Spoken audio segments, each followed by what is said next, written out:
33.5 సంవత్సరాలు జీవించిన తర్వాత శిల్వమ్రానుపై మరణించి సమాధి చేయబడి తిరిగి లేచి రానయున్న గొప్ప దేవుడు యేసు ప్రభు. ఆయన నమ్మిన వారికి శాంతి, సమాధానము, నెమ్మది, ఆదరణ, ఆత్మరక్షణ, పరలోక రాజ్యము ఉన్నదని దేవుని వాక్యము తెలుపుచున్నది. కావున ప్రభు యేసుక్రీస్తునందు విశ్వాసం ఉంచిన వారు నిత్య జీవమునకు వారసులని జ్ఞాపకం చేస్తూ ఈ సమయంలో మనము ప్రభును మహిమపరచ నిమిత్తమై మన క్వైర్ వారు లేచి నిలబడి కొన్ని పాటలు పాడుతూ దేవుని స్తుతించాలని మనవి చేస్తున్నారు. Thank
you.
దయచేసి అందరూ చప్పట్లతో దేవుని ఆరాధిద్దాము.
వచనాలను ఉత్తర పశ్చిత్త రీతిగా చదవాలని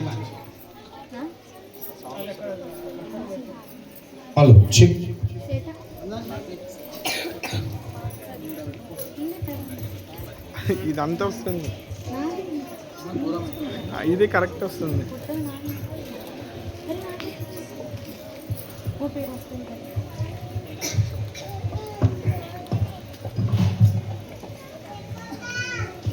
యోహాను సువార్త 1వ అధ్యాయం 1 నుండి 18 వచనాలు చదువుకుందాం.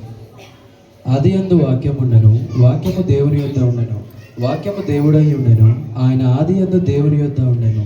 సమస్తమును ఆయన మూలంగా కలిగెను, కలిగి ఉన్నదేదియో ఆయన లేకుండా కలగలేదు. ఆయనలో జీవము ఉండెను, ఆ జీవము మనుషులకు వెలుగై ఉండెను. ఆ వెలుగు చీకటిలో ప్రకాశించుచున్నది, గాని చీకటి దాన్ని గ్రహింపకుండెను. దేవుని యొద్ద నుండి పంపబడిన ఒక మనుష్యుడు ఉండెను, అతని పేరు యోహాను. అతని మూలముగా అందరూ విశ్వసించినట్లు అతడు ఆ వెలుగును గూర్చి సాక్ష్యం ఇచ్చుటకు సాక్షిగా వచ్చాను. అతడు ఆ వెలుగై ఉండలేదు, గాని ఆ వెలుగును గూర్చి సాక్ష్యం ఇచ్చుటకు అతడు వచ్చాను.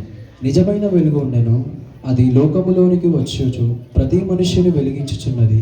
ఆయన లోకములో ఉండెను, లోకం ఆయన మూలముగా కలిగెను, గాని లోకం ఆయనను తెలుసుకొనలేదు. ఆయన తన స్వకీయుల యొద్దకు వచ్చెను, ఆయన స్వకీయులు ఆయనను అంగీకరింపలేదు. తను ఎందరూ అంగీకరించిరో వారికందరికీ, అనగా తన నామమునందు విశ్వాసముంచు వారికి దేవుని పిల్లలగుటకు ఆయన అధికారము అనుగ్రహించెను. వారు దేవుని వలన పుట్టినవారే గాని రక్తము వలనైనను శరీరేచ్ఛ వలనైనను మానుస్వేచ్ఛ వలనైనను పుట్టినవారు కారు. ఆ వాక్యము శరీరధారి అయి కృపాసత్య సంపూర్ణుడుగా మన మధ్య నివసించెను. తండ్రి వలన కలిగిన అద్వితీయ కుమారుని మహిమ వలె మనము ఆయన మహిమను కనుగొంటిమి. యోహాను ఆయనను గూర్చి సాక్ష్యం ఇచ్చుచు, నా వెనుక వచ్చువాడు నాకంటే ప్రముఖుడు గనుక ఆయన నాకంటే ముందంటి వాడాయననియు, నేను చెప్పినవాడు ఆయనే అనియు ఎలుగెత్తి చెప్పాను. ఆయన పరిపూర్ణతలో నుండి మనమందరము కృప వెంబడి కృపను పొందితిమి. ధర్మశాస్త్రము మోషే ద్వారా అనుగ్రహింపబడెను, కృపయు సత్యమును యేసుక్రీస్తు ద్వారా కలిగెను. ఎవడనూ ఎప్పుడైనాను దేవుణ్ణి చూడలేదు, తండ్రి రొమ్మనున్న అద్వితీయ కుమారుడే ఆయనను బయలుపరచెను. దేవుడు తన పరిశుద్ధాన్ని పిల్లలు ఎవరిని కూర్చొని అందరినీ దింపి ముంగడ కింద కూర్చొని ఆది అందున్న దేవుడు, ఆడ పైకి ఎవరిని భూమి ఆకాశాలను సృజించిన దేవుడు, ఎవరము కూడా చూడడానికి యోగ్యత లేని మనకు ఆయన ప్రత్యక్షము కావాలని, మనలను పరిచయం చేసుకోవాలని ఆ దేవుడే శరీరధారిగా ఈ లోకంలోనికి వచ్చిన ఆ సత్యాన్ని మనం చూస్తూ ఉన్నాము. 14 వచ్చి ఆ వాక్యము శరీరధారి అయి కృపా సత్య సంపూర్ణుడుగా మన మధ్య నివసించెను. తండ్రి అయిన దేవుడు, కుమారుడైన దేవుడు, పరిశుద్ధాత్మ అయిన దేవుడు మనతో ఉండడానికి, మనలను నడిపించడానికి, మనలను రక్షణలోనికి తీసుకొని వెళ్ళడానికి యేసుక్రీస్తు ప్రభు ఈ లోకంలో జన్మించిన సత్యాన్ని ఈ వాక్యంలో మనం గమనిస్తున్నాం. కాబట్టి ఎవరైతే ఆయనను అంగీకరిస్తారో వారందరికీ నిత్య జీవము, పరలోక రాజ్యం ఉన్నదని తెలుసుకొని మనము మన పరిశుద్ధ దేవుణ్ణి ఆరాధిస్తూ కీర్తిస్తూ ముందుకు వెళ్ళవలసి ఉన్నది. ఈ సమయంలో మన వర్షిప్ టీం వారు లేచి ఆరాధనలో నడిపించాలని మనవి చేస్తున్నాం.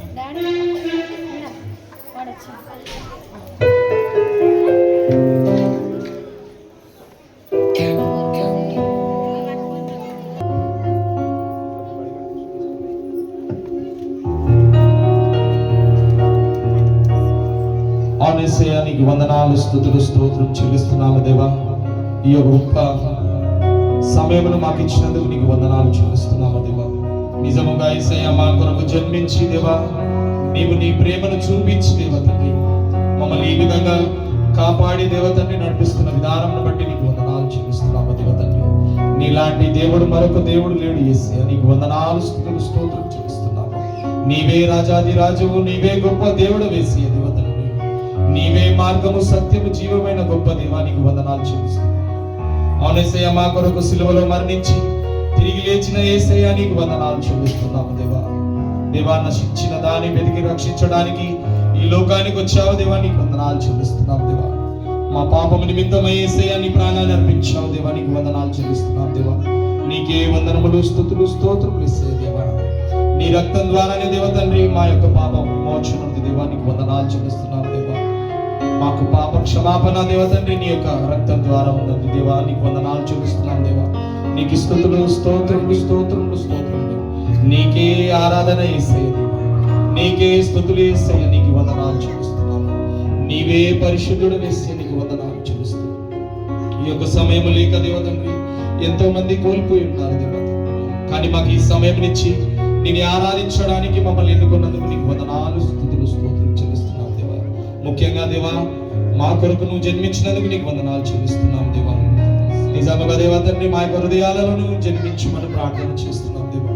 నీకు వందనాలు, స్తుతులు, స్తోత్రములు, స్తోత్రములు, స్తోత్రములు చెల్లిస్తున్నాం.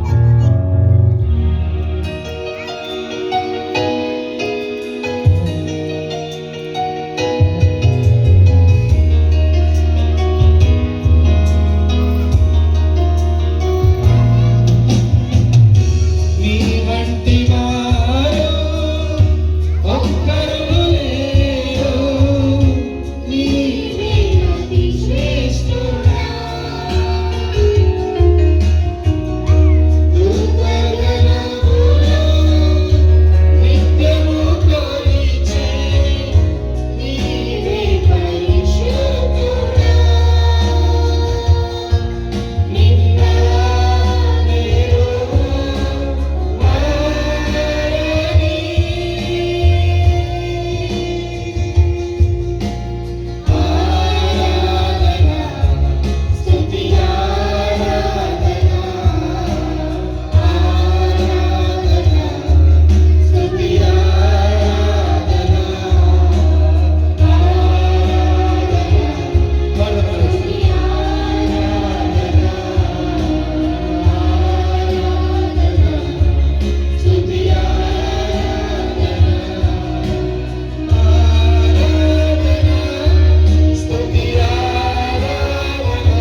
కృతజ్ఞత ప్రార్థన చేద్దాం.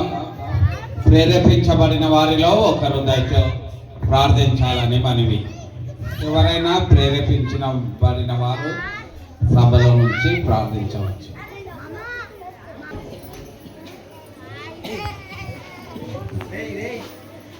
Thank you. దయచేసి కూర్చోండి.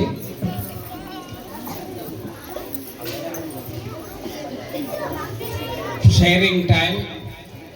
ఎవరైనా ఏదైనా ప్రత్యేక ప్రార్థన మనవి ఉంటే దాన్ని తెలియపరచాలని మనవి చేస్తున్నాను.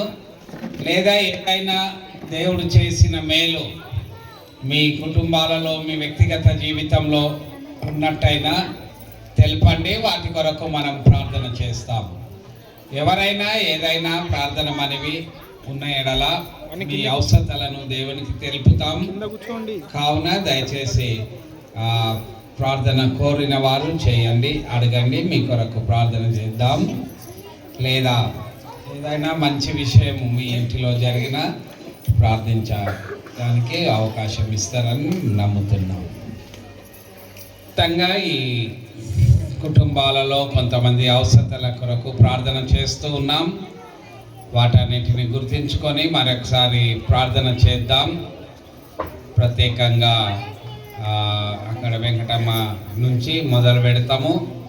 ఈ ఎండింగ్లో రాములు వరకు వారి యొక్క ఆరోగ్యాల కొరకు, అదేవిధంగా వారితో పాటు మన కుటుంబ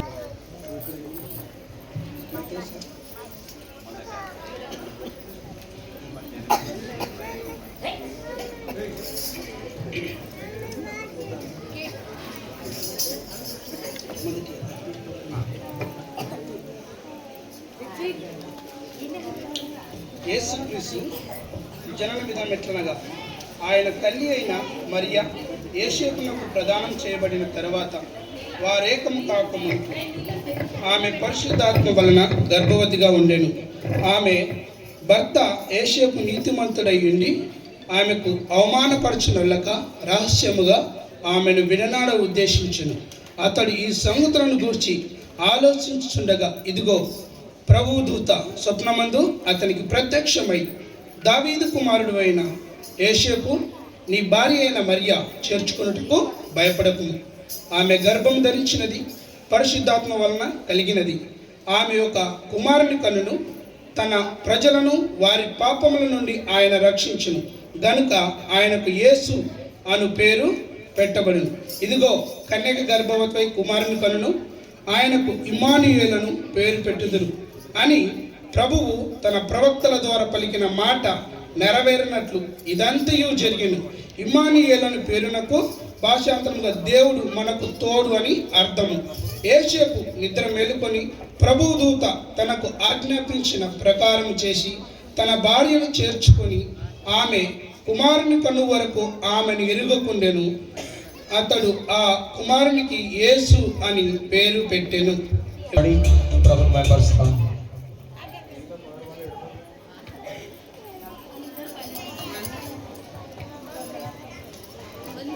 హల్ చెక్.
2005 సంవత్సరాల క్రిందట జన్మించిన యేసుక్రీస్తును ఈ గుడిమల్కాపూర్లో ఉన్న ఈ చిన్న బస్తీలో జ్ఞాపకం చేసుకుంటున్నాము. ప్రపంచ దేశాలంతటా కూడా జ్ఞాపకం చేసుకుంటున్నారు. ప్రపంచంలో ఎక్కువ సంఖ్యాకులు చేసే పండుగ క్రిస్మస్ పండుగ. ఎందుకంటే లోకంలో ఎక్కువ మెజారిటీ క్రైస్తవులు, భారతదేశంలో తక్కువ ఉండొచ్చు కానీ ప్రపంచ దేశాలలో ఎక్కువ మంది చేసే పండుగ ఈ క్రిస్మస్ పండుగ. అయితే ఇంత గొప్ప పండుగ, ఇంత గొప్ప దినాన్ని జ్ఞాపకం చేసుకునేటప్పుడు కొన్ని తప్పుడు ఆలోచనలు ఉంటాయి కొంతమందికి. ఏమని తప్పుడు ఆలోచనలు ఉంటాయంటే, ఇది మన దేవుడు కాడు, తెల్లోళ్ళ దేవుడు, లేకుంటే అమెరికా వాళ్ళ దేవుడు, ఇంగ్లాండ్ వాళ్ళ దేవుడు. Absolutely wrong. అది పూర్తిగా తప్పు. ఎందుకంటే వాళ్ళకు యేసుక్రీస్తుని గురించి 14-15 శతాబ్దాలప్పుడు పోయింది ఆ సువార్త. మనకు మొదటి శతాబ్దంలోనే వచ్చింది భారతదేశానికి యేసు ప్రభుని గురించిన వర్తమానం. యేసు ప్రభు శిష్యుడైన తోమ తీసుకొని వచ్చింది, ఆయనతో పాటు తిరిగిన తోమ. కాబట్టి ఇది తెల్లోళ్ళ మతము కాదు, అందరి కొరకైన వాడు యేసు ప్రభు. ఆసియా ఖండంలో నడిబొడ్డులో జన్మించిన వాడు, ఆసియాలో జన్మించిన వాడు. అంటే మనం ఆసియా ఖండానికి చెందిన వారం కాబట్టి ఇది మనము జరుపుకుంటున్న పండుగ. చాలా మంది అనుకుంటారు ఇది బీదల పండుగ, లేకుంటే తక్కువ జాతి వారికి చెందిన పండుగ. యేసుప్రభు అంటే తక్కువ నిమ్న జాతి వారికి చెందిన వాడని. అది కూడా తప్పే. ఎందుకంటే యేసుప్రభు అందరికీ ప్రభు. ఆయన కొంతమందికి కాదు, చేతగాని వాళ్ళకు కాదు, చేత అయిన వాళ్ళకు, అందరికీ కూడా. అందుకే యేసుప్రభు పుట్టినప్పుడు గొల్లలకు దర్శనం ఇచ్చిండు, తర్వాత ఇంకెవరికి ఇచ్చిండు, ఇంకెవరు ఆయన జన్మదినాన్ని తెలుసుకున్నారు? జ్ఞానులు. జ్ఞానులు అంటే తెలివి గల వాళ్ళు, పైసలు ఉన్న వాళ్ళు, గొప్పోళ్ళు. అందుకే బంగారు కానుక తెచ్చిండు కదా, గొప్పోళ్ళు అయితేనే బంగారు ఇస్తాం. తర్వాత గొల్ల వాళ్ళు అమాయకులు, బీదలు, అసహింపబడిన వారు. వారు ఒకవేళ ఎవరైనా చంపుతుంటే చూస్తే, మర్డర్ చేస్తుంటే చూసి నేను కోర్టులో వచ్చి చెప్పినప్పుడు ఆయన గొల్లోడు చెప్పిండంటే కోర్టు ఒప్పుకోదు. అటువంటి పరిస్థితి వాళ్ళది. అటువంటి వారి కొరకు యేసుప్రభు పుట్టిండు.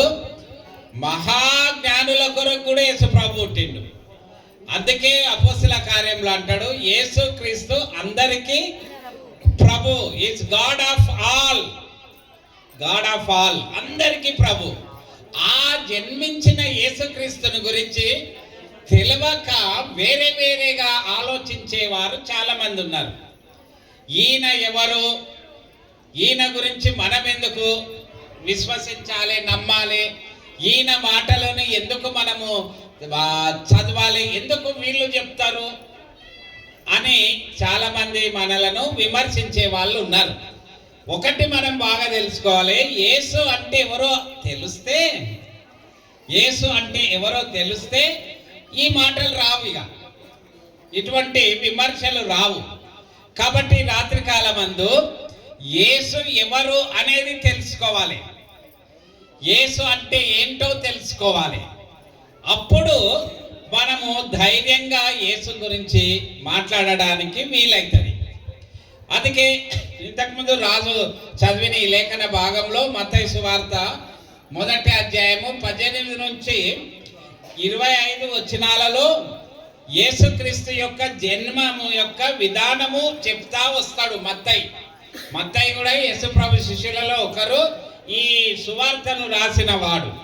మత్తయి చెప్తూ ఏ విధంగా చెప్తాడంటే, యోసేపుకు మరియమ్మకు ప్రధానమై ఉన్నది, వారు ఇద్దరు భార్యాభర్తలుగా ఏకము కాక మునుపే మరియమ్మ పరిశుద్ధాత్మ వలన గర్భము ధరించినది.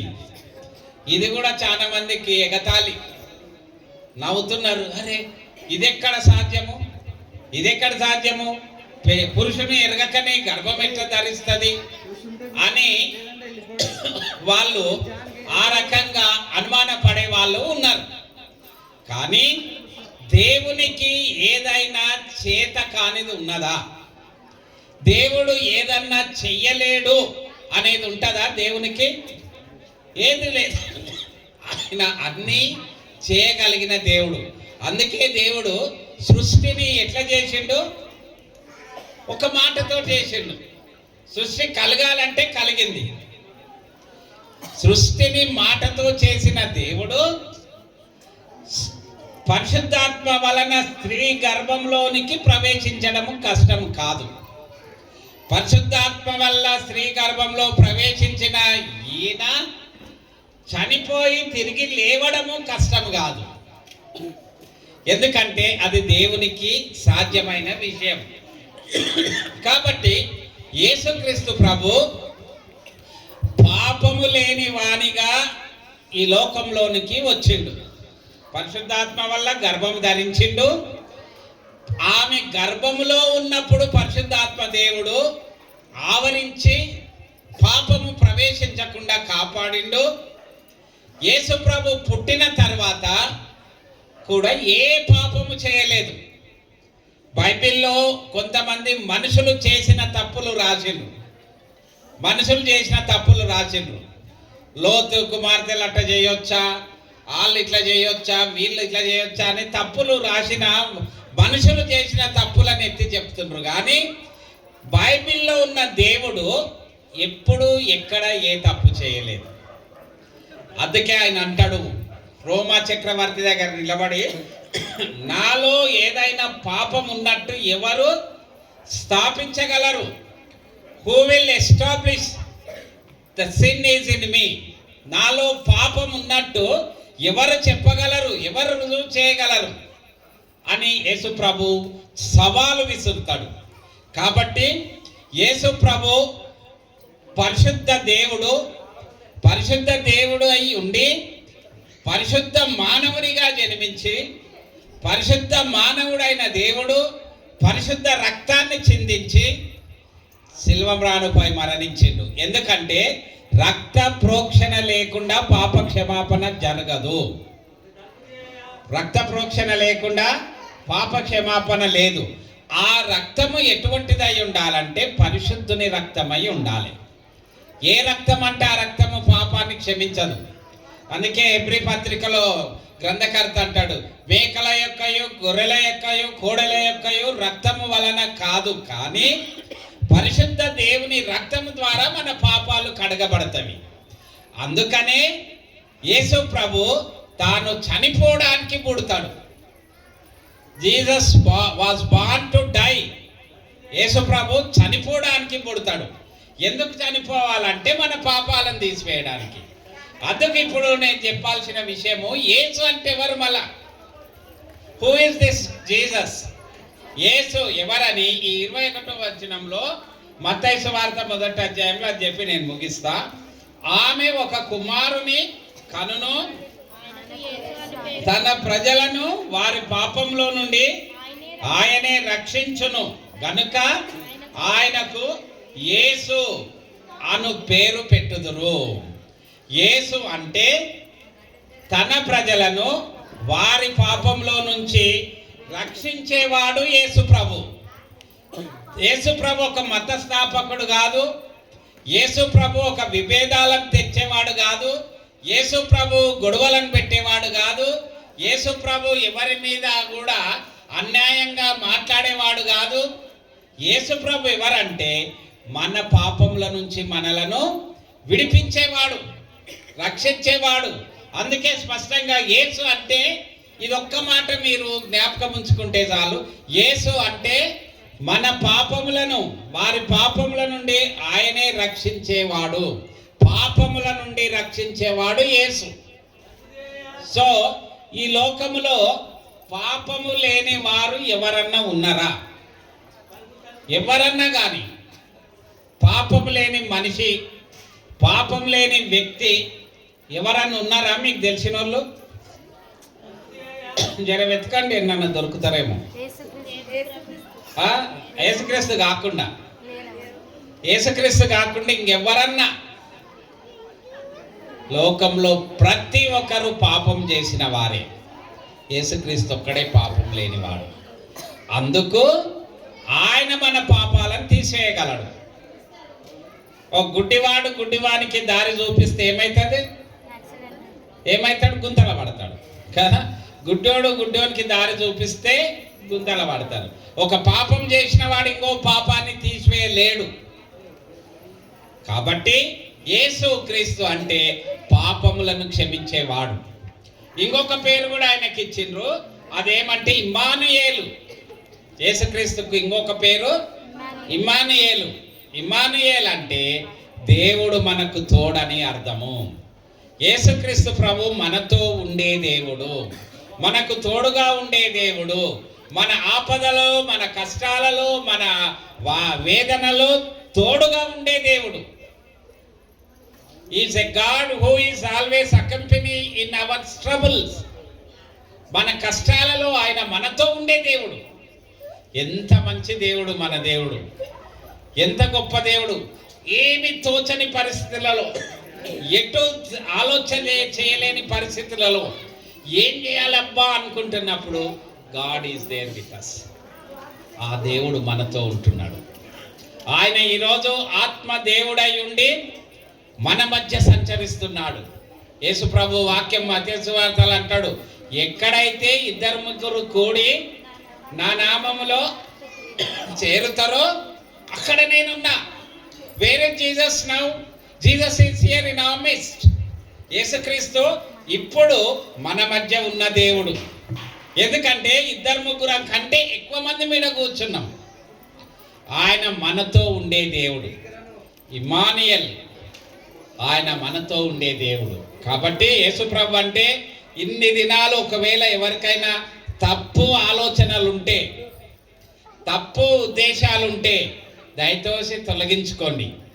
యేసు ప్రభు నిన్ను ప్రేమించే దేవుడు, నిన్ను రక్షించే దేవుడు, నీతో ఉండే దేవుడు, నీతో మాట్లాడే దేవుడు, నీకు జవాబిచ్చే దేవుడు, నిన్ను సరి అయిన మార్గంలో నడిపించే దేవుడు.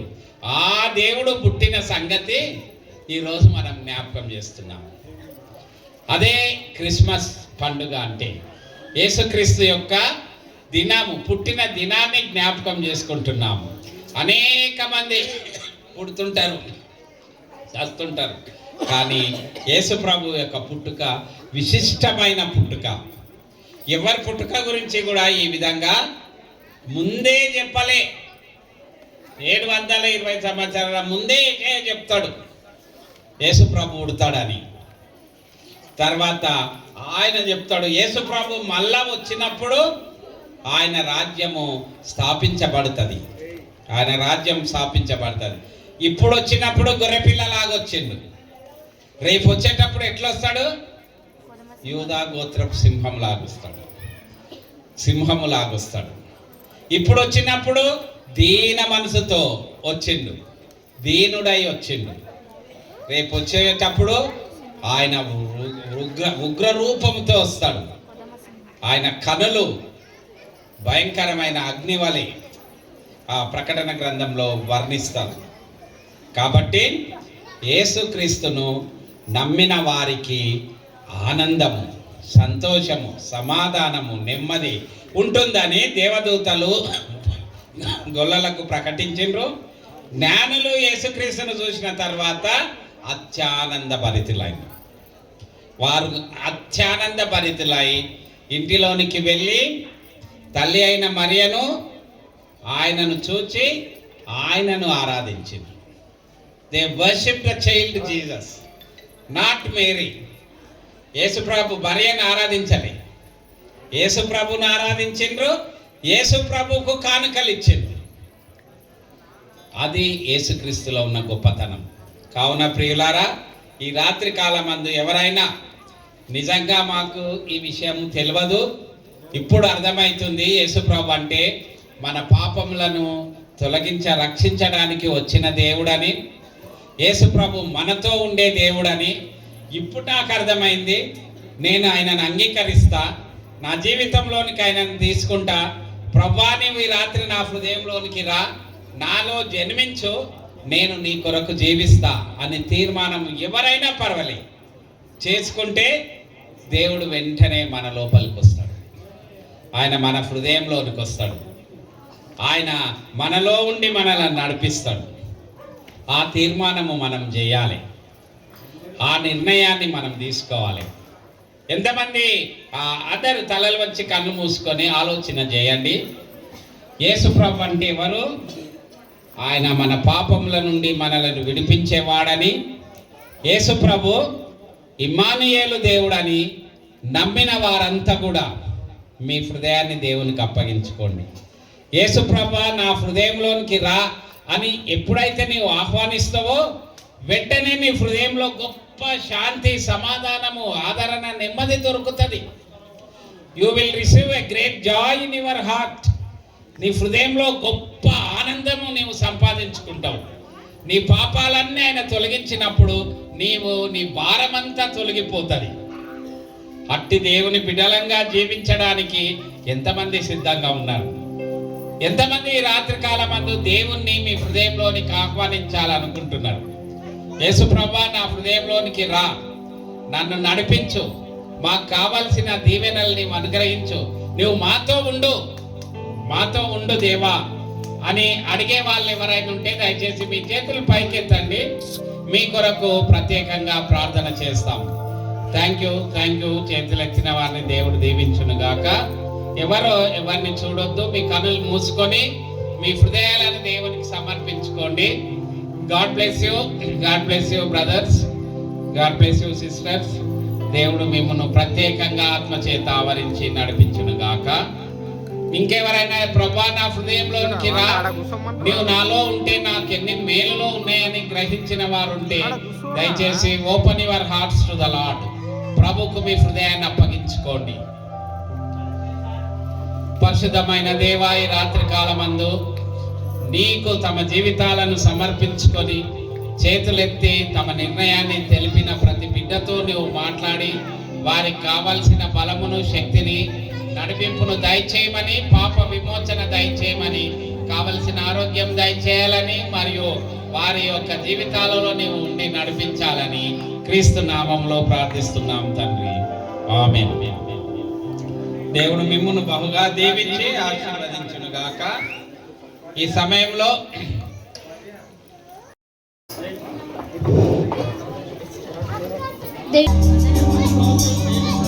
ఒక్క నిమిషం సౌండ్ తక్కువ.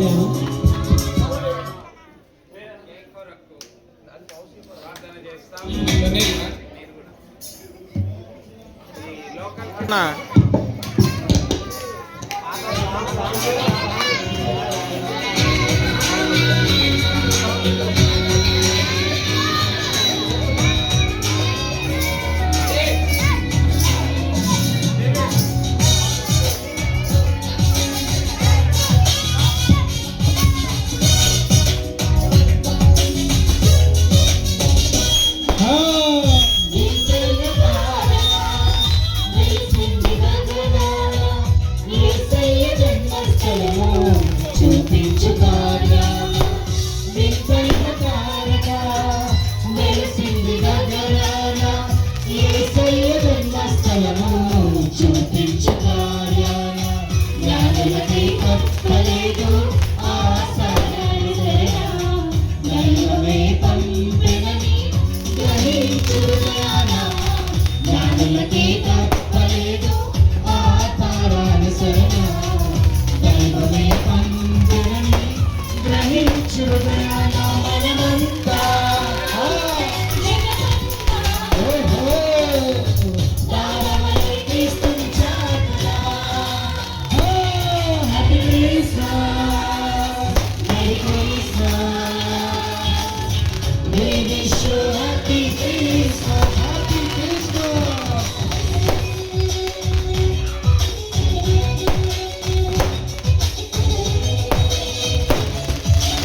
దేశమంతా ఆ దూతలంతా గొంతెత్తి స్తుతి పాడగా